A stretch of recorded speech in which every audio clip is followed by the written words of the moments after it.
Bonjour à tous et bienvenue pour cette nouvelle vidéo sur Unity 3D, ce nouveau tutoriel, cette série même de tutoriels, euh, donc de comment faire un menu principal. Alors, pourquoi je fais une série? Bah en fait tout simplement parce que on va le faire petit à petit et on va essayer d'aboutir à un truc plutôt propre et plutôt général, du coup qui va nous demander beaucoup de travail. Mais en partant, sur des bases, on va dire, un peu, fait un peu à l'arrache. C'est-à-dire, en gros, un truc un peu, pas pensé, pas en fait, un truc un peu fait comme aurait fait un débutant sur Unity. Alors bien sûr, je dis pas que tout sera parfait, mais on va essayer d'aboutir à un truc plutôt bien fait et on va aussi rajouter petit à petit hem des features en fait sur notre menu pour le rendre de mieux en mieux. Donc aujourd'hui, ce qu'on va faire, c'est que on va mettre en place le menu au niveau UI et faire une feature de base qui est une, un bouton quitter et un bouton pour aller dans une scène. Donc un bouton, on va dire jouer. Voilà. Donc voilà, donc on va commencer. Alors, du coup, là, j'ai un projet Unity normal. Donc, juste en 2D, sans URP, sans rien, c'est normal. Euh, Si on utilise des trucs, on les installera petit à petit. Donc, si j'ai besoin de faire du post-processing et tout, enfin, on installera, enfin bref. Ou des FX, enfin bref. Pour l'instant, du coup, je vais montrer quand même les packages.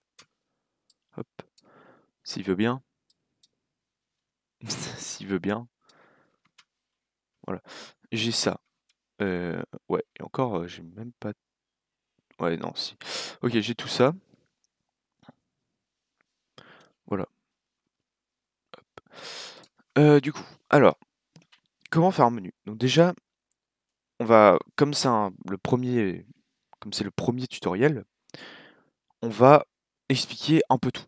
Donc un menu, bon, il y a deux sortes d'objets 2D entre guillemets. Il y a les objets 2D normaux et les canvas. Donc tout ce qui est UI. Il y a l'UI et il y a les objets 2D normaux. Donc comme je dis. Hop, excusez-moi pour cette petite interruption. Donc, donc ce qu'on va faire, c'est construire le menu et donc euh, bah, le construire de toute façon dans la scène. Donc, comment on va faire ça? Donc, on va pas faire ça avec des. Donc, comme vous voyez, on a des 2D objects et hop, des sprites. Et des fois, alors pas tout le temps, mais les gens qui connaissent pas du tout Unity, donc qui ont jamais utilisé Unity, ou même de moteur de jeu en général, ils vont faire. Enfin, ils vont vous mettre genre, par exemple, le logo du jeu, ils vont faire un carré comme ça, et ils vont mettre merde, hop, ils vont mettre le logo du jeu dedans. Heu, c'est ce que j'ai vu, sur beaucoup de gens, en fait. Mais en fait, non, il faut pas utiliser les 2D objects, à part dans certains cas, en fait, on peut les utiliser quand même. Mais pour les boutons et les logos et tout, pour le menu, il faut utiliser ce qui s'appelle de l'UI, donc User Interface et du coup, là, vous avez une panoplie d'objets, qui seront en fait, qui vont vraiment se mettre sur l'écran, en fait. C'est vraiment ça. Enfin, après, on peut configurer pour que ce soit différent, mais dans la configuration de base, c'est vraiment ça se met sur l'écran et pas dans le monde. Parce qu'en fait, un objet 2D, en fait, c'est un objet. Oula, voilà. C'est un objet 3D, enfin 2D dans un monde 3D, en fait. C'est ça. Tandis un, un UI, c'est sur un objet 2D. Donc, en fait, c'est un objet 3D qui est le canvas, et dedans, il y a un truc. Enfin, j'essaye d'expliquer enfin, assez simplement, mais je vais prendre trop de temps. Enfin bref, et du coup, c'est du 2D. Et c'est ce qu'il faut utiliser. Enfin bref. Peut-être un jour j'expliquerai bien, mais bon, flemme. Enfin, non, c'est pas flemme, mais c'est que je vais prendre 3000 ans à expliquer. Mais en gros, c'est du 2D ça, et les autres, c'est du 2D dans un monde 3D. Du coup, donc ce qu'on va faire, c'est qu'on va utiliser un canvas. Voilà. Et donc ça, on va l'appeler menu canvas. Voilà. Hop. Et donc, ça nous a créé deux trucs. Ça nous a créé le canvas avec donc un canvas, canvas scaler et graphic raycaster et un event system. Alors, l'event system, c'est important. Pourquoi? Parce qu'en fait, c'est ce qui va vous permettre de cliquer sur les boutons. En fait, c'est un système d'input intégré, enfin qui va gérer les inputs sur les objets du canvas. En gros, genre tout ce qui est boutons et tout, ça utilise du coup les inputs comme ça en fait. Voilà. Donc ça, il faut vraiment pas le supprimer, c'est hyper important. Et voilà, donc on a une caméra, un canvas et un event system. Donc la caméra, je propose de changer de fond, on va le mettre en noir. Et voilà. Et donc, si vous voulez mettre un truc, il faut toujours créer les objets en enfant du canvas. Donc, par exemple, si je veux mettre un texte, donc on va prendre du TextMesh Pro.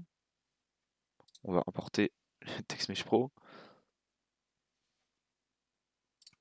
Voilà, donc c'est importé. Et donc là, on peut mettre le titre du jeu. Donc, titre. Hop, je le mets en français, hein, voilà. Donc, ce qui est bien TextMesh Pro, c'est qu'il y a vraiment beaucoup de trucs pour customiser. En fait, on peut mettre en, voilà. Bon, ça c'est déjà sur le truc de base, mais en fait, on peut faire des textes justifiés. On peut faire, voilà, il y a vraiment beaucoup de customisation sur TextMesh Pro. On peut aussi faire ça. Donc, hop, des, enfin bref, putain merde, des contours. Et encore, ça c'est rien du tout. On peut vraiment, vraiment, vraiment customiser tout. Et du coup, alors là, c'est très important. Je vais construire le canvas de façon dégueulasse. Donc, juste de base, pour comme le ferait sûrement un débutant. Et après, dans les prochains tutos, je construirai le canvas de façon beaucoup plus intelligente.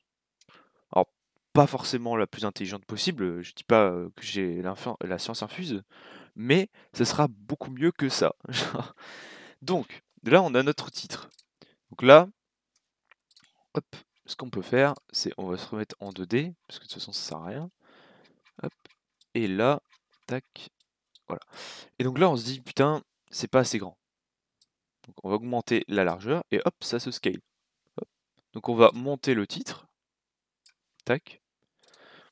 Je parle volontairement pas des encres, etc. On le verra dans le prochain épisode.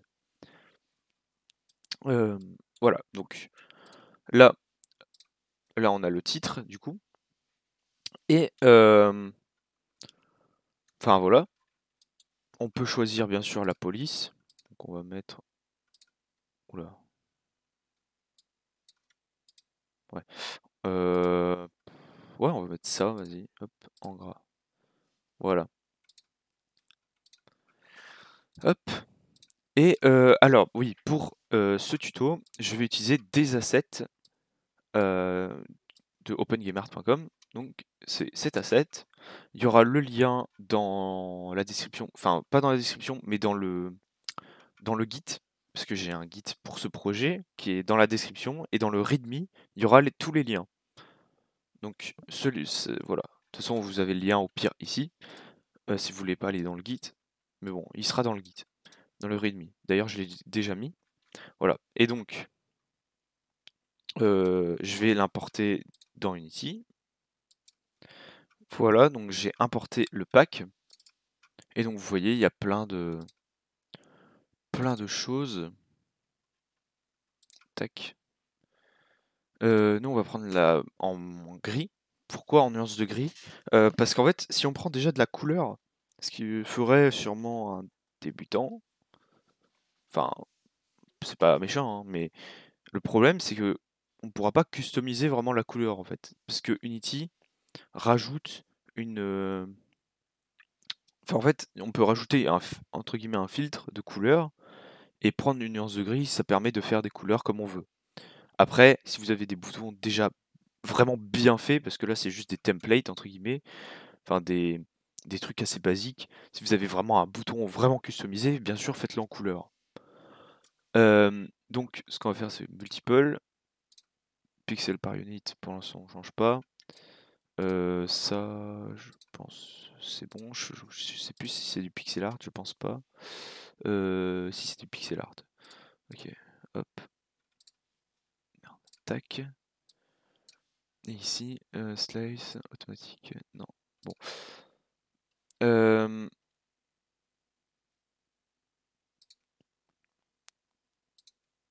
on va revert. On va slice. Putain. Bon, je vais slice tout. Puis, ouais. Bon, on va slice à la main, hein, du coup. Du coup, vous faites ça, tac, globalement. Et après, vous pouvez ici éditer le carré. Bon, alors, je sais pas si c'est la meilleure méthode pour slice. Mais, d'ailleurs, celui-là, il faudra le remonter. Voilà. Je sais pas si c'est la meilleure méthode, mais ouais. Bon, bah on va faire ça. Je vais slice quelques boutons. Enfin, même si en vrai, là pour l'instant, j'ai pas besoin de 40 millions de boutons. Merde. Tac. Bon, en vrai, je vais le garder. Tac.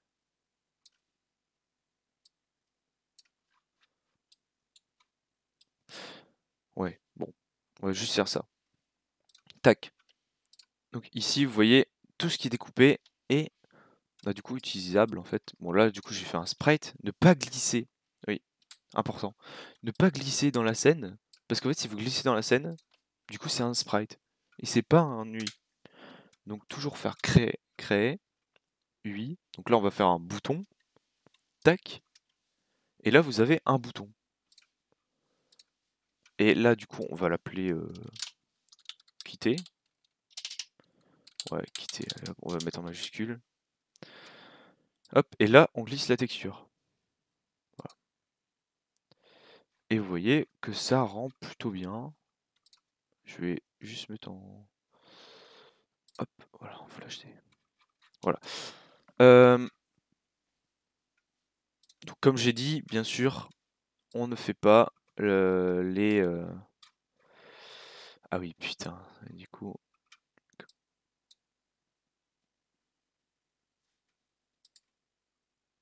Hmm, ouais. Euh, je vais remettre comme avant. Putain, je galère un peu. En même temps, j'ai pas anticipé tous les problèmes. 320 x 60, voilà, on s'en fout. Merde. Donc, voilà, on va mettre le bouton quitter du coup. Et ici, dans le texte, on va mettre quitter. On va le mettre en gras. On va mettre la texte, enfin la police d'écriture d'avant, enfin qu'on a utilisé ici. Ici, on peut mettre en auto size. Et ici, en fait, ce qui est bien, c'est que si je modifie la taille du bouton, ça va se scale. Et ça, c'est nickel. Voilà. Donc le bouton quitter, on peut le mettre un peu plus bas. Ouais, moins 240. On va, merde. On va faire un CTRL D. Un CTRL D pour dupliquer. Et là, on va mettre play. On va le mettre au-dessus dans la hiérarchie. Ici, on va renommer aussi en titre. Je mets tout en majuscule, hein, c'est... Hop, ça peut peut-être en perturber certains. Hop. Comme j'ai dit, c'est fait à l'arrache. Ça sera mieux dans le deuxième épisode. Là, c'est vraiment pour faire un menu basique qu'on va ensuite améliorer. Merde, pas titre, play. Voilà. Donc là, on a deux... D'ailleurs, je vais enregistrer cette scène parce que on va créer un dossier scène. Tac. Et on va l'appeler menu. Voilà. Voilà. Donc là, on a vraiment un truc basique avec play et quitter. Donc tac, si on lance, attention, hop, donc vous voyez, on peut cliquer dessus, il y a une petite, un petit truc de... Je sais pas si vous voyez bien, mais en gros quand on clique, c'est un peu plus sombre. Voilà, mais bon, ça fait rien. Alors, autant le quitter, même quand on va le coder, ça fera rien, parce que en fait ça marche pas en éditeur, ça marche que dans le build. Donc en fait ça marchera dans votre jeu final, mais dans l'éditeur, bah en fait vous pouvez pas quitter le jeu alors que bah voilà, en fait c'est bloqué par le moteur de jeu en fait. Voilà. Donc là on a deux boutons.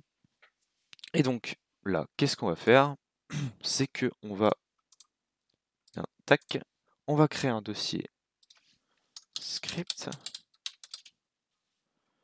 Et dedans, on va créer un script en C# du coup, bah logique, qui va s'appeler menu contrôleur. Voilà. Donc le menu contrôleur, là il est en train de compiler. Je sais pas pourquoi il est si long. Voilà. Le menu contrôleur, on va le glisser sur le canvas. Et bah on va ouvrir du coup avec VS Code le projet. Donc clic droit, Open C# Project. Pourquoi faire ça? Parce que là, on est sûr que VS Code aura les, tous les trucs d'Unity en fait. Parce que des fois, du coup, il va pas reconnaître les scripts quand on clique juste deux fois dessus. Il va pas load, enfin, il va pas reconnaître des trucs et ça va mettre du rouge partout. Du coup, c'est mieux en fait. Donc ici, script, menu contrôleur.cs. Et là, voilà, vous avez donc void update, void start. Donc, pour l'instant, on n'en a pas besoin. Et on va juste créer deux méthodes. Donc, une pour quitter et une pour changer de scène. Donc, comment ça va marcher? En fait, les boutons dans Unity, ils ont ce qu'ils appellent un event. Donc, c'est ça, c'est le on-click. Et en fait, quand on clique, du coup, on peut mettre hop, un objet. Donc, ici, menu canvas. Donc, je fais d'abord, je montre et puis après, je code. Et puis là, on peut appeler une fonction. Donc là, on choisit le script, et là, on a menu contrôleur, et là, pouf, il y a plein de fonctions qu'on peut appeler. Et donc, du coup, bah, en fait, on va créer une fonction qui va pouvoir être appelée. Mais bon, là, du coup, on l'a pas, il faut la coder. Donc ça va être très simple. Public, vu qu'il faut que ce soit appelé via un event, bah, il faut que ce soit public. De toute façon, si vous savez pas ce que c'est public, private, je vous invite à regarder, j'ai fait une vidéo dessus. Donc public void, parce que ça return rien. On va appeler change scène. Hop. En argument, on va mettre un string. Scène name. Et ici, en fait, il va falloir importer une librairie, un namespace d'Unity, en fait, qui est pour changer de scène, en fait. C'est un groupe de méthodes et de classes qu'on peut utiliser pour faire des trucs en plus qui sont codés via Unity. Donc pour faire ça, on va en haut et on marque using, donc utiliser Unity Engine .scene management. Voilà. Et donc ici, on a accès donc à la classe scene manager et là .load putain .load scene. Il y a aussi load scene async, mais on verra plus tard. On fera sûrement un truc pour ça avec les load scene async, mais pour l'instant on va rester sur du simple, load scene. Tac, et là ça demande, là on voit que ça demande un argument. Et donc là on met sendName. Et donc là on dit, quand tu appelles ça, tu fais ça. Donc ce que tu fais, c'est que tu charges la scène qui s'appelle avec le nom de la scène qu'on a mis là. Voilà. Et donc maintenant il nous faut aussi une public void, du coup, quite. Et donc là, là c'est pas du coup scene manager, mais c'est application. Quite. Voilà. Et voilà. Là on a fini de coder. C'est pas, voilà. Il y aura plus de code dans les prochains trucs, hein. Dans les prochains épisodes. Hop. Et du coup là, ça compile. Et donc maintenant, play, menu contrôleur. Et normalement, on a change scene, voilà. Et là, on va appeler level 1. Voilà, juste niveau 1. Et ici, on peut faire la même chose, donc ajouter un event. Menu canvas, tac. Menu contrôleur, quitter. Alors, le quitter, je pourrais pas vous le montrer, parce que c'est pas là-dedans. Mais le play, je peux vous le montrer. Donc, ce qu'on va faire, c'est qu'on va créer une scène. Level 1. Voilà. Et, ah oui, je vais aussi vous faire voir un truc. Donc là, vous allez vous dire, ah c'est bon, ça va marcher, ça va load level 1. On va voir. Donc application.quite, comme je vous dis, ça fait rien. Mais ça va vraiment quitter, hein, je vous l'assure. De toute façon, vous pourrez tester. Et play, ça va mettre une erreur. Voilà.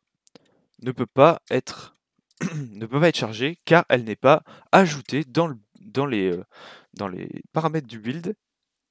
Et du coup, bah, ça peut pas être chargé. Et donc pour faire ça, en fait, il faut que vous l'ajoutez parce que Unity, pour load une scène, il faut que la scène soit ajoutée dans le build. Du coup, ça permet, en fait, en gros, ça permet de pas avoir, si vous avez plein de scènes de test et genre une scène de jeu, bah vous pouvez ne pas mettre les scènes de test et juste mettre la scène de jeu et du coup, ce sera moins lourd que si vous mettez toutes les scènes mais que du coup, ils sont jamais chargés. Voilà. Et donc, du coup, ce qu'il faut faire, c'est Build Settings. Vous arrivez sur une petite fenêtre comme ça. Ici, on peut supprimer ça. Et vous glissez votre menu en premier. Donc la première scène, c'est la scène sur laquelle Unity va se mettre en premier, donc quand vous lancez le jeu. Et puis du coup, après, l'ordre n'est pas important. Enfin, si ça peut être important, mais pour l'instant, c'est pas important. Voilà, donc menu level 1. Ici, on peut fermer. On lance. Et là, pif, ça vous met sur le truc. Voilà, donc j'espère que ce tuto vous aura plu. Il a été un peu long pour ce qu'on a fait. On a juste fait 2 boutons. Mais du coup, le prochain épisode, ce qu'on va faire, c'est qu'on va tout enlever. Enfin, voilà, on va jarter ça. Et ce qu'on va faire, c'est qu'on va vraiment faire bien le menu. Parce qu'en fait, là, il peut y avoir des problèmes. Voilà, vous voyez, par exemple, si je change de résolution, bah, le menu, il change de taille. Et c'est pas ce qu'on veut. Par exemple, si je me mets comme ça, bon là, c'est dégueulasse. Hop, voilà, c'est de plus en plus gros. Si je me mets en 4K, là, c'est vraiment tout petit. Nous, on veut pas ça, on veut que ce soit la même taille pour, bah, quelle que soit la résolution. Voilà, donc il y aura plein de trucs comme ça qu'on va faire. Voilà, donc on fera ça au prochain épisode. Le prochain épisode, il y aura juste, on va garder le script menu contrôleur, on va rien changer, on va juste faire du placement d'UI. Voilà. J'espère que ça vous aura plu et je vous dis à la prochaine pour une prochaine vidéo. Salut!